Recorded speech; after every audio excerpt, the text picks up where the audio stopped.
네, 오늘 10월의 첫 주일이자 또 추석 명절 연휴 시작인 오늘 귀한 날 우리 사랑하는 성도님들 나오셨는데, 나오신 모든 분들을 주님의 이름으로 사랑하고 축복합니다.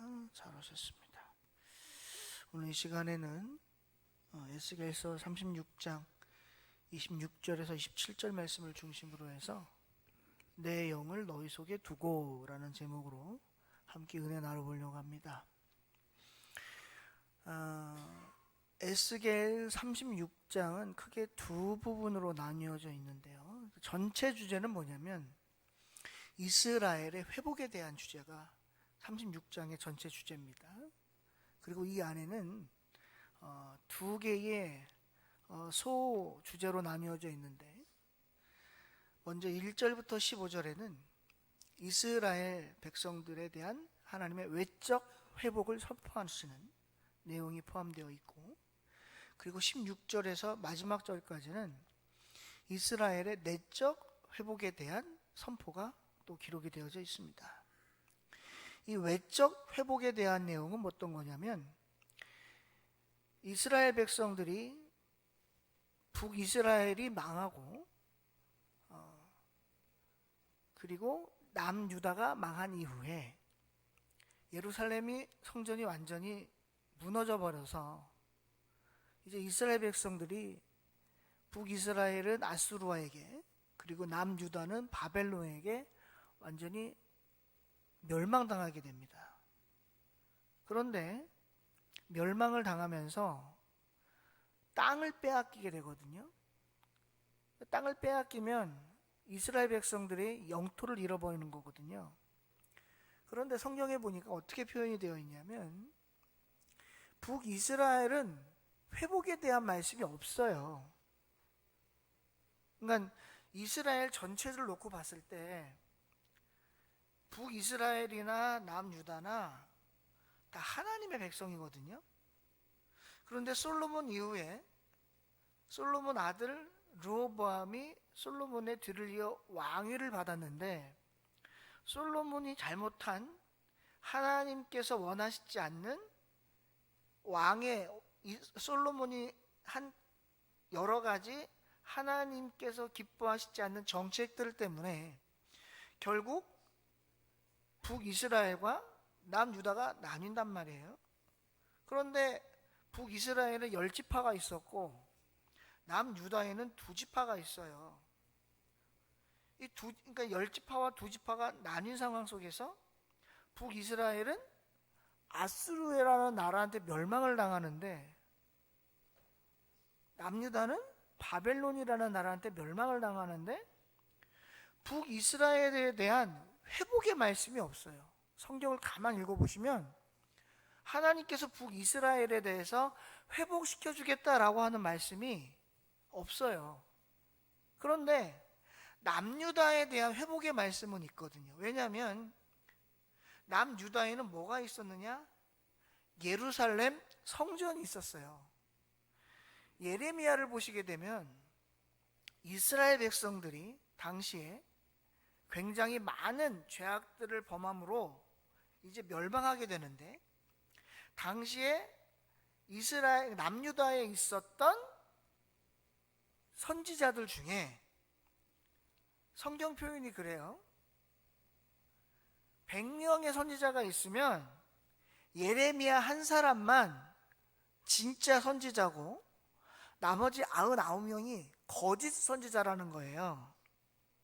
그런데 아이러니한 건 예레미야나 거짓 선지자나 다 똑같은 선지자잖아요. 자, 선지자가 되려면 어떠한 단계를 거쳐야 되냐면, 성경에 보니까 반드시 기름 부음을 받아야 돼요.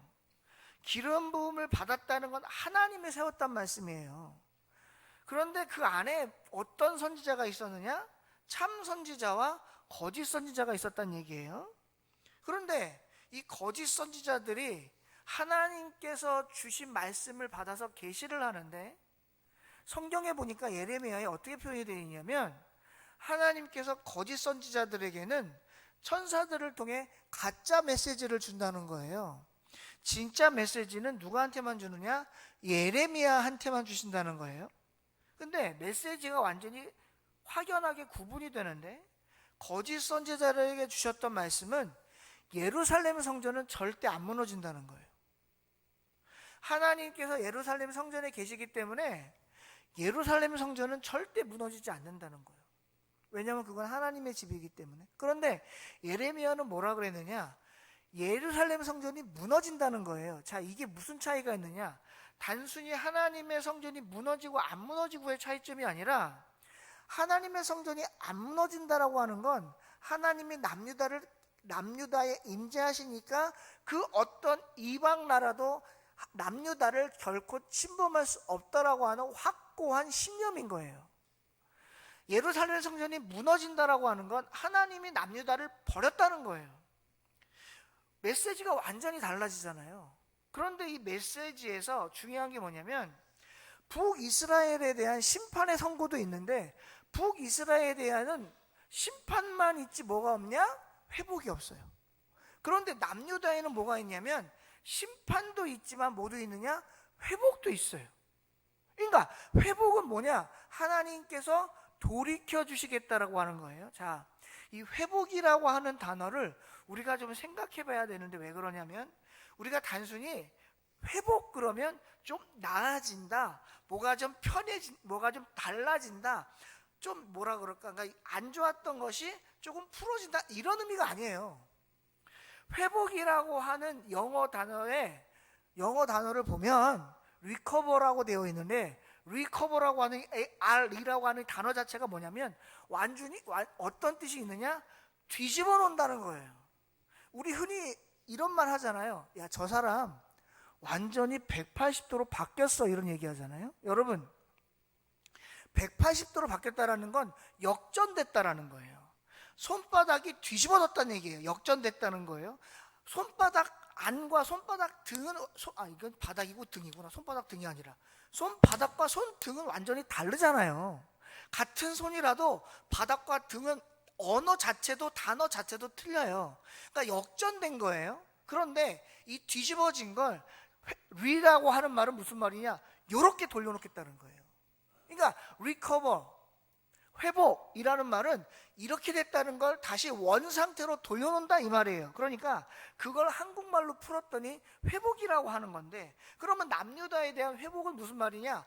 완전히 무너졌던 걸 원상태로 돌려놓겠다는 하나님의 선언이 포함된 말씀이란 말이에요. 남유다에 대한. 그러니까 예루살렘 성전도 어떻게 돼요? 결국 완전히 돌 하나의 돌도 남아있지 않아요. 예레미야 애가를 읽어보시면, 예레미야가 무너진 예루살렘 성전과 남유다를 완전히 멸망당한 남유다를 보면서 한탄하며 노래한 게 애가예요. 근데 거기 보시면 뭐라고 되어 있냐면, 예레미야 애가에 예레미야가 뭐라고 고백을 하고 있냐? 예루살렘 성전이 하나도 안 남았다는 거예요. 없어요, 아예. 그런데 어떻게 돼요? 나중에 그것이 복귀가 돼요. 어떻게 해요? 재건이 돼요. 완전한 재건으로 바뀌어요. 몇 년 뒤에요? 70년 뒤에. 그러니까 오늘 에스겔 36장에 어떤 내용이 포함된 거냐? 1절에서 15절에 나와 있는 외적인 회복이라 하는 건 두 가지로 해석이 가능하다. 첫째, 무너진 예루살렘 성전을 하나님께서 겉으로 회복시켜 주신다는 거예요. 두 번째, 어떤 의미가 있느냐? 바벨론으로부터 침략을 당해 빼앗긴 남유다 영토를 하나님께서 다시 돌려주시겠다는 거예요. 그게 어디에 있느냐? 1절에서 15절에 포함된 말씀이에요. 그러면 16절에서 마지막 33절에는 어떤 회복이 있느냐? 내적 회복이 포함되어 있어요. 이 내적 회복은 뭐냐? 자격의 회복이에요. 보세요. 이스라엘 백성들이요, 하나님 앞에 심판의 선포를 받을 때, 왜 심판의 선포를 받았느냐? 죄가 만연했기 때문에 그래요. 만연이라고 하는 말은 무슨 말이냐? 넘쳐 흐른다는 얘기예요. 죄가 넘쳐 흘러. 한두 개, 100개, 1000개, 10,000개가 아니라 도저히 숫자로는 표현할 수 없을 정도로 넘쳐 흘렀을 때, 너무너무 많을 때 만연했다, 이렇게 표현을 하거든요. 그러니까 이스라엘 백성들의 죄가 그랬다라는 거예요. 그런데 그럼 이스라엘 백성들이 지은 죄 중에 가장 큰 죄가 뭐냐? 두 가지로 나와요. 첫 번째는 뭐냐? 하나님을 거역하는 불순종의 죄가 그 안에 포함되어 있어요. 두 번째는 어떤 죄가 그 안에 포함되어 있느냐? 하나님을 여러분, 불순종했다라는 건 어떤 의미냐면 하나님 말씀을 안 들었다라는 거예요. 그런데 이 안에는 뭐는 포함되어 있지 않느냐? 신앙적인 건 포함되어 있지 않아요. 이렇게 표현할 수 있어요. 하나님을 믿어. 그런데 나는 내 마음대로 살고 싶다는 거예요. 하나님 안 떠날게요. 그런데 제발 나 타치하지 마세요. 그냥 더 쉽게 표현할게요. 그냥 하나님 믿을 테니까 나 주일날만 와서 예배 드릴 테니 나머지 6일은 내 마음대로 살게 해주세요. 이 표현인 거예요. 불순종이라는 의미가. 그런데 이것 말고 한 단계 더 나간 게 이스라엘 백성들이 심판받은 이유예요. 뭐냐? 하나님을 등졌어요. 쉽게 표현하면 등졌다는 건 뭐예요? 하나님을 불신했다는 거예요. 여러분, 불순종하고 불신하고는 달라요. 불순종은 그냥 말을 안 들은 걸로 끝나요. 근데 불신은 뭐예요? 말을 안 들은 게 아니라 아예 하나님과 떨어져 버린 거예요. 그러면 하나님을 버린 이스라엘 백성들은 뭘 믿었을까요? 우상 숭배를 한 거예요. 하나님께서 제일 싫어하는 게 뭐예요? 우상 숭배예요. 여러분, 십계명에 하나님께서 출애굽기 20장과 신명기 5장에 기록한 십계명이요. 십계명에 보시면 1부터 4계명까지가 하나님에 대한 계명이거든요. 근데 1부터 4계명까지 하나님에 대한 계명을 요약을 하면 뭐냐면 나 믿으라는 거예요. 나. 여기서 나는 배영 목사가 아닙니다. 하나님 믿으라는 거예요. 이스라엘 백성들아, 나만 봐라고 하는 거예요. 하나님이. 근데 이스라엘 백성은 어떻게 했어요? 안 봐 이러는 거예요. 그럼 누구 볼 건데? 나 최용원 집사 볼 거야. 나 김선철 권사 볼 거야. 이렇게 되는 거예요. 그러니까 하나님을 안 보면 뭘 보게 돼 있어요? 우상 숭배하게 되어 있는 거예요. 그러니까 이스라엘 백성들이 결국 예루살렘 성전이 무너지고 남유다가 멸망하게 된 건 뭐 때문에요? 하나님을 불순종하고 한 단계 더 나아가서 하나님을 버리고 우상 숭배한 것 때문에 그래요.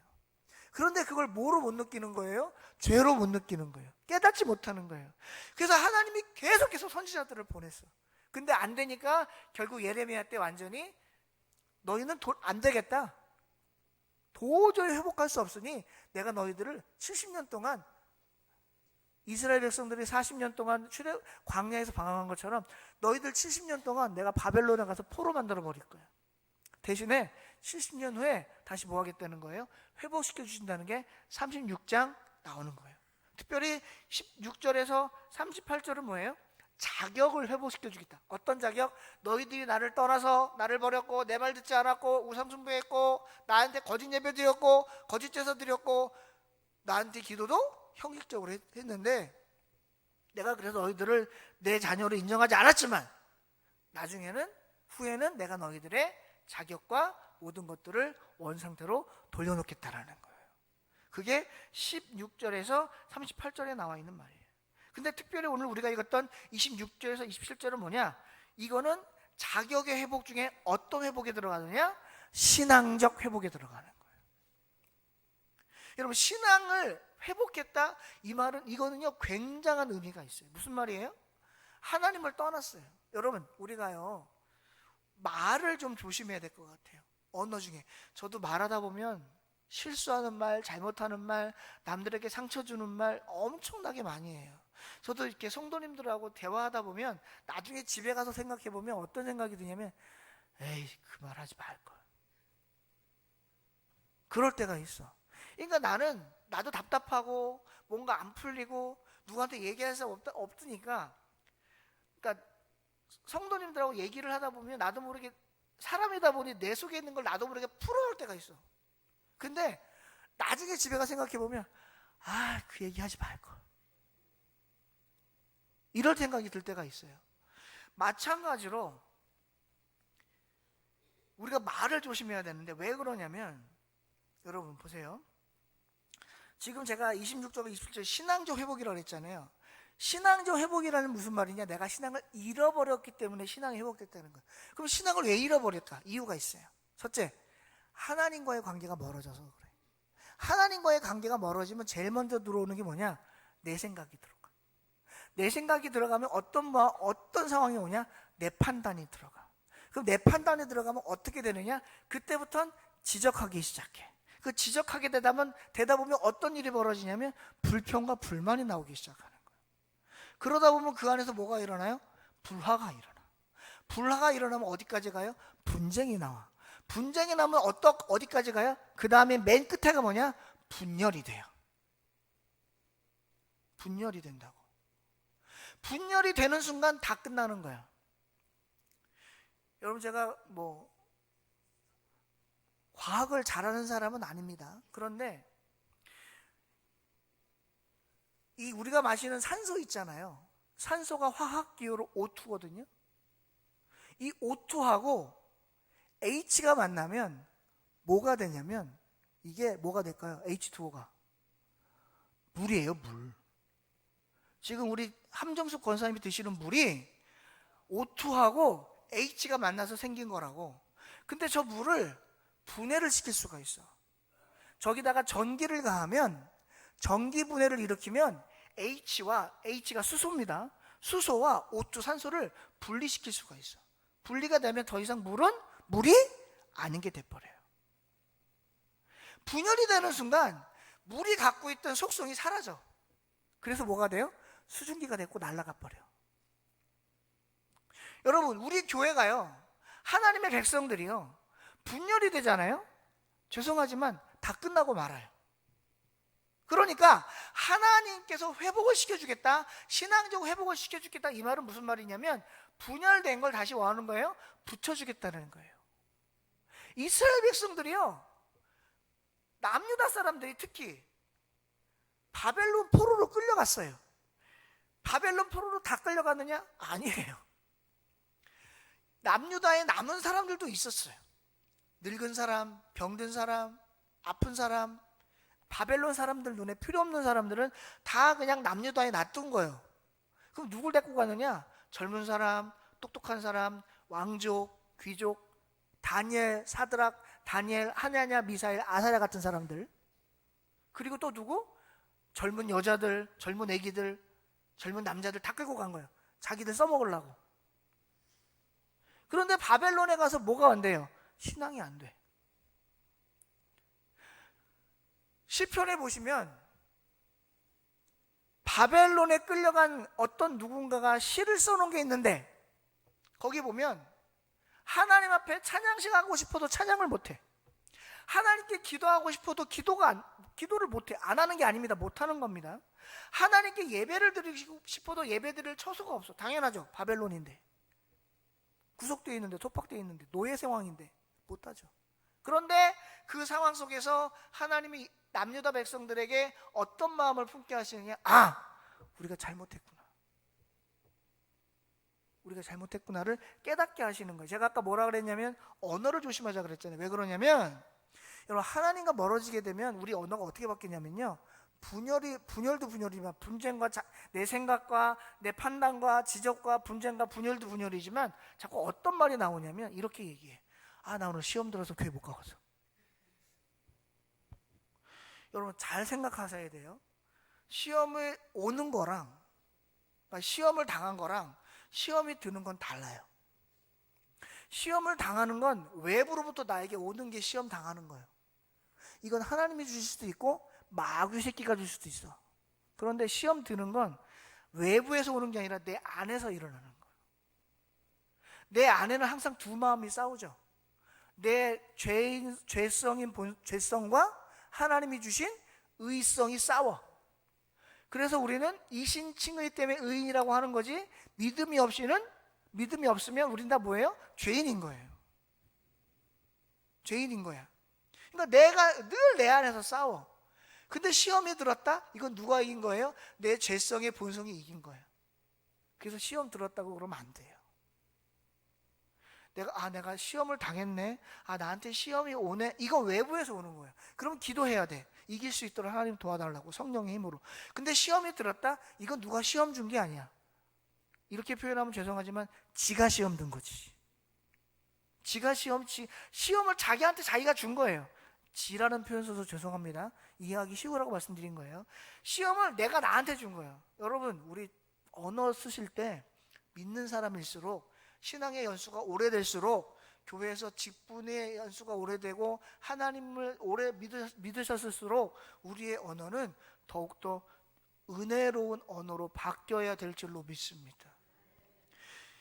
신앙 회복, 아까 그랬잖아요. 16절에서 38절에 이스라엘 백성, 앞에 거는 외적 회복이고 밑에 거는 내적 회복, 자격의 회복인데, 자격의 회복이 됐다는 건 무슨 말이에요? 하나님과의 관계가 연결됐다라는 거예요. 그러니까 뭐가 회복이 돼? 신앙이 회복이 되는 거예요. 신앙이 회복이 되니까 제일 먼저 바뀌는 게 뭐냐? 내 하나님께서 주시는 영이 바뀌는. 오늘 말씀 보세요. 26절. 또 새 영을 너희 속에 두고, 이렇게 말씀하시잖아요. 여러분, 새 영이 뭐예요? 성령을 주신다는 거예요. 그러니까 믿음을 잃어버리면, 죄송합니다 이렇게 표현해서, 여러분 믿음이 있을 땐 성령이 있지만 믿음이 없어지면 성령이 없어. 그 내가 하는 말이 아니라 예수님이 하시는 말씀이에요. 마태복음 보시면 이렇게 표현이 되잖아요.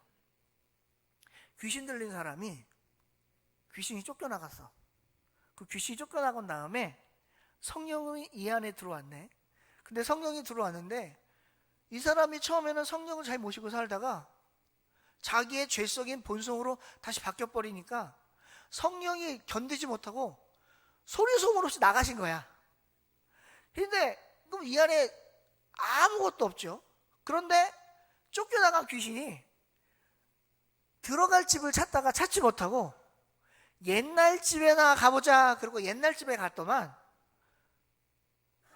깨끗하게 청소까지 돼 있고 아무도 없더래. 그래가지고 이 귀신이 너무 기분 좋아서 지 친구 7귀신을 더 불러왔다는 거 아니에요? 그러니까 이 사람이 몇 배도 악해진 거예요? 7배도 악해진 거예요.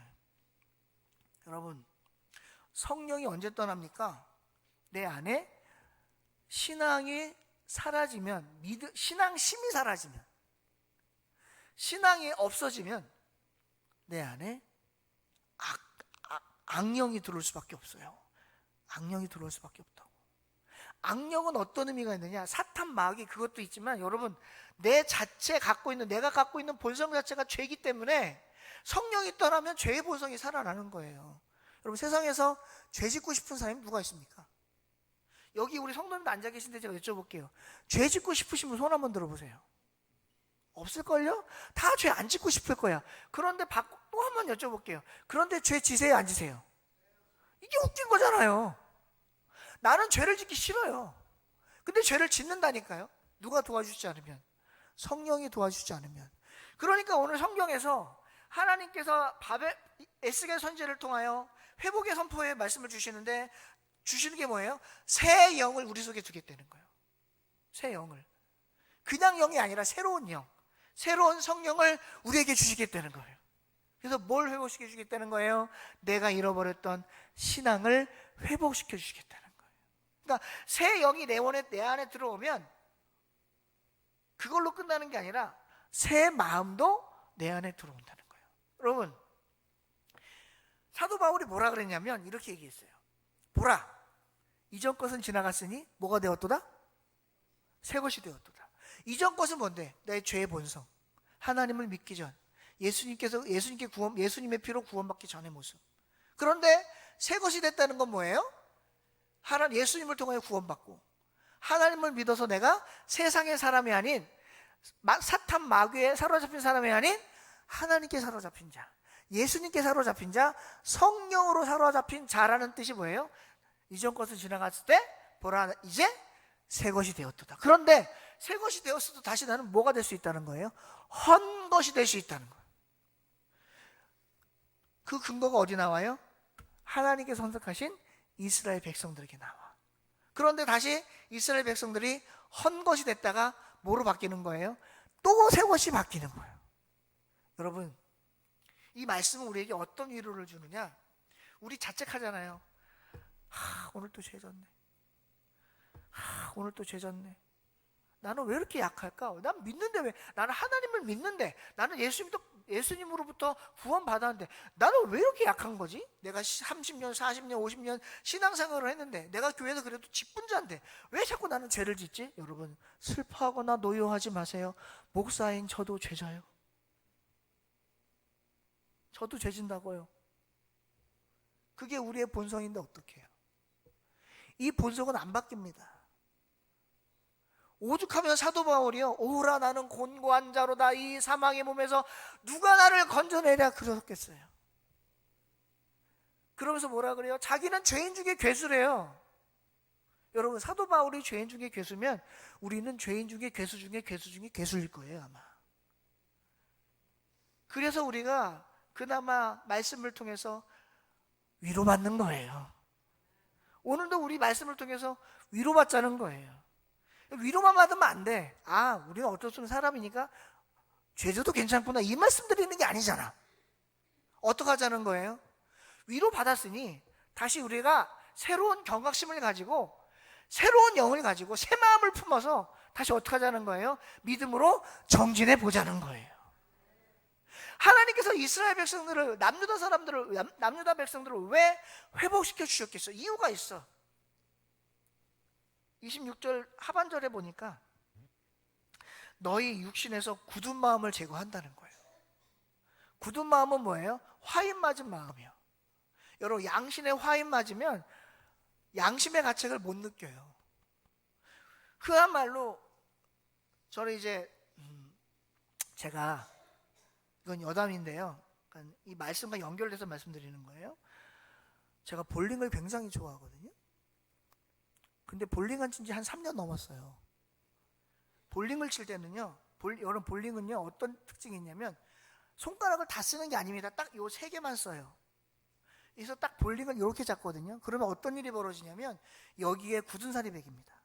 그리고 여기 굳은 살이 배기고요, 여기에 굳은 살이 배겨. 근데 볼링을 안 치잖아요. 그러면 손이 부들부들해져. 이 손은, 제가 또 기타를 잘 칩니다. 한참 기타 칠 때는요, 여기에 굳은 살이 다 배겨. 왜냐하면 기타 줄이 쇠 줄이거든요. 그러니까 처음에 잡을 땐 굉장히 아파요. 근데 나중에는 아픈 줄 몰라요. 근데 기타 한참 안 치잖아요. 그러면 기타가 너무 기타 줄 잡을 때 너무너무 아픈 거. 왜? 뭐가 사라져서? 굳은 살이 사라져서. 그러니까 양심에 화인 맞으면 뭘 못 느껴요? 아픈 걸 못 느껴요. 근데 굳은 마음을 제거해 버리면 어떤 성경이 생겨요? 이게 손이, 굳은 살이 없어지니까 부들부들해지니까 뭐만 찔려도 아파요.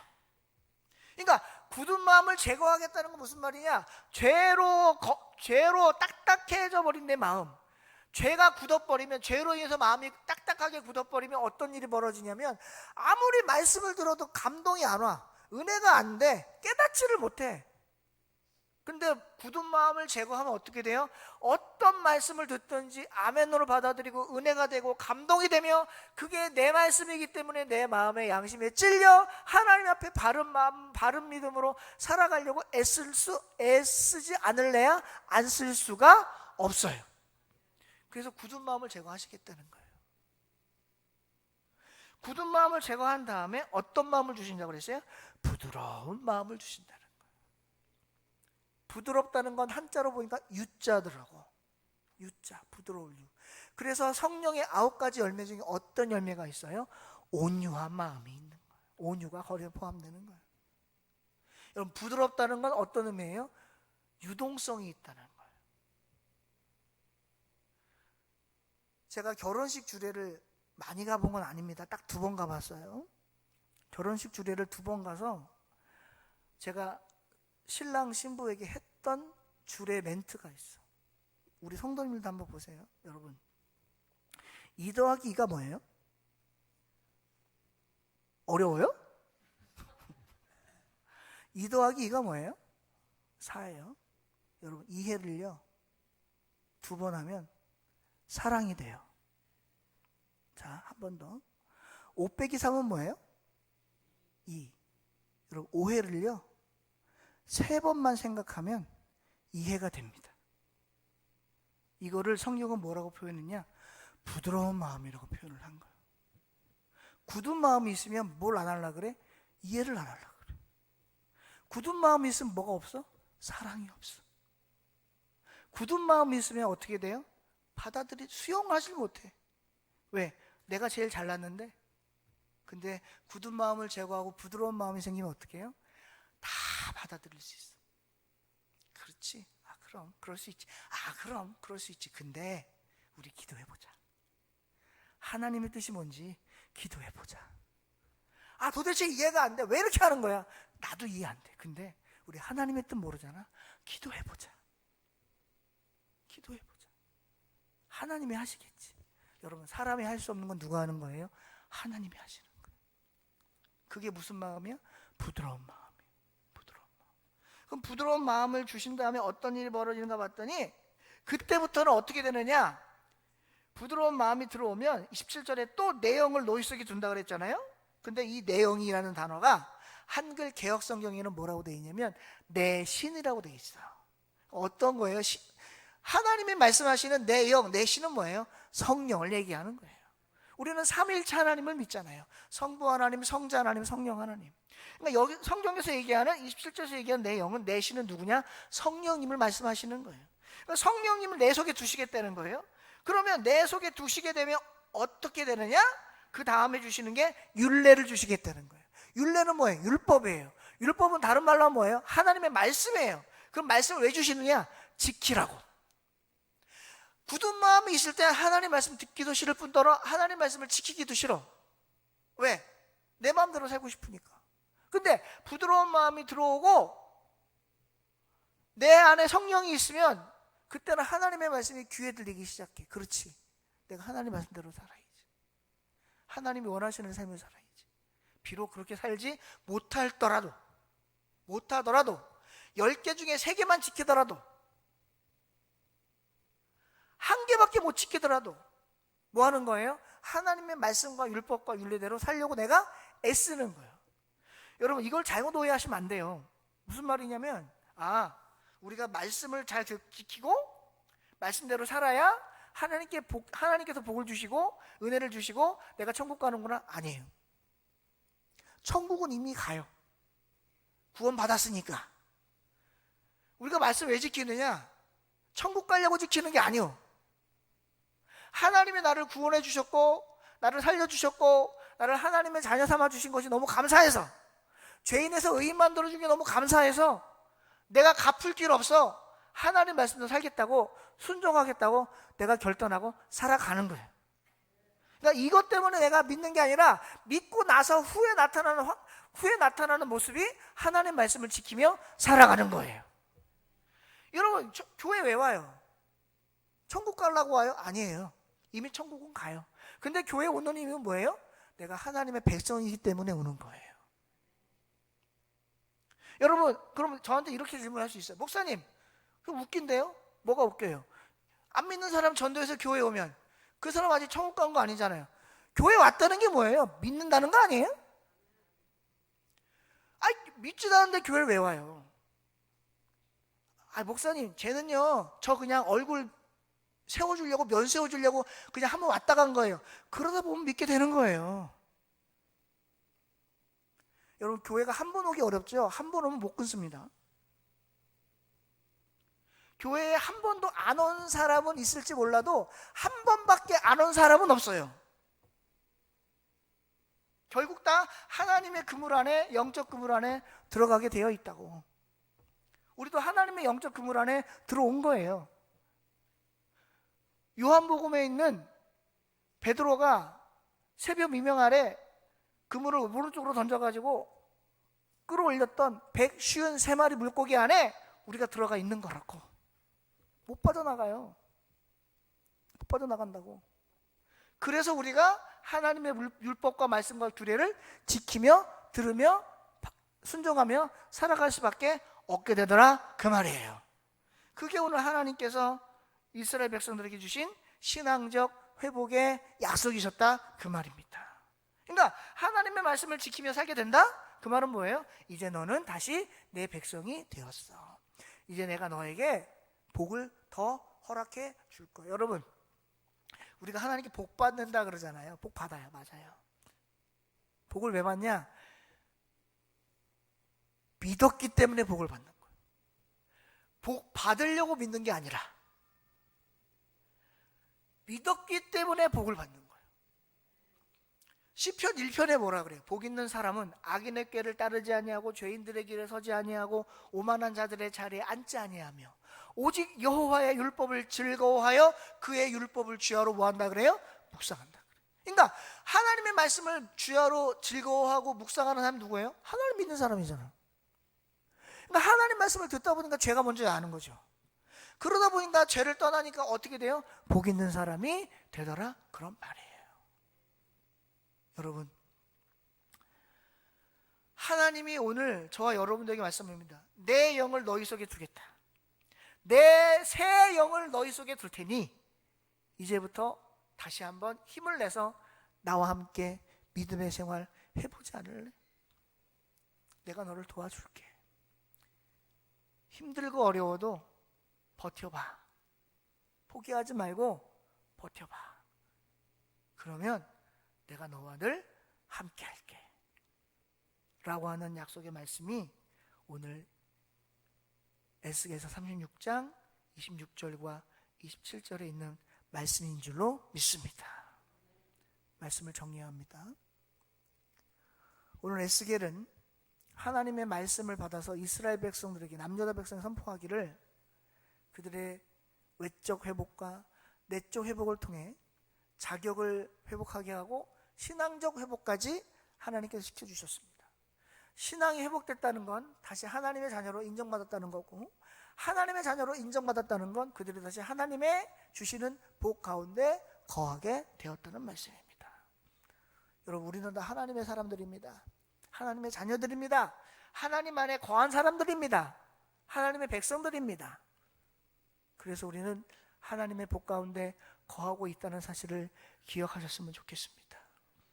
때로 힘들고 어렵고 아프고 다치고 고통하고 슬프고 낙심되고 절망해도 그 가운데서 반드시 하나님은 우리에게 구원과 복과 은혜의 빛을 비춰주실 테니 10월 한 달도 힘내시고 행복하시고 건강하시고 은혜로우시고 무엇보다도 온전한 믿음 가운데 살아가시는 저와 오늘 나오신 우리 모든 성도님들 되시기를 주님의 이름으로 축원드립니다.